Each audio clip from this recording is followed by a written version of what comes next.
السلام علیکم ناظرین، میں ہوں نعمان شاہ، آپ دیکھ رہے ہو Karakoram media network. T20 ranking میں رضوان نے بابر اعظم سے پہلی پوزیشن چھین لی۔ بابر اعظم 1155 دنوں تک ICC T20 رینکنگ میں نمبر 1 بیٹر رہے۔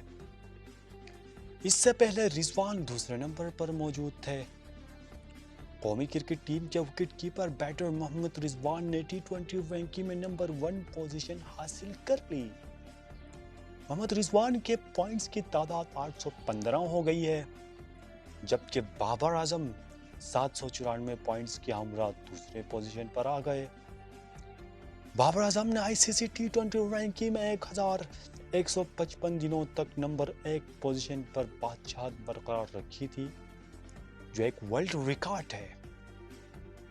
ایشیا کپ کے سپر 4 مرحلے میں پاکستان نے بھارت کو 5 وکٹوں سے شکست دیتے ہوئے اہم میچ اپنے نام کیا، جس میں اہم کردار محمد رضوان اور محمد نواز کا رہا، جس میں بابر اعظم کی کوئی اچھی کارکردگی نہیں تھی۔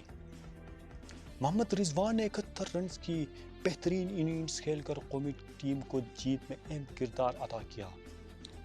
محمد رضوان شاندار کارکردگی کے باعث اس میچ میں بھی مین آف دا میچ رہے۔ اسی کے ساتھ انہوں نے پہلے نمبر پر موجود کپتان بابر اعظم کو پیچھے چھوڑتے ہوئے پہلی پوزیشن سنبھال لی۔ کیا ہو گیا بابر اعظم کو؟ کیا بابر اعظم پھر نمبر 1 رینکنگ پر آئے گا؟ اس کے لیے بابر اعظم کو اگلے سپر 4 کے 2 میچ میں اچھی کارکردگی دکھانا پڑے گا، اور ساتھ اگر پاکستان کرکٹ ٹیم فائنل کے لیے کوالیفائی کر لیا تو اس میچ میں بھی کوئی اچھی کارکردگی دکھانا پڑے گا، پھر بابر اعظم نمبر 1 رینکنگ پر دوبارہ آئے گا۔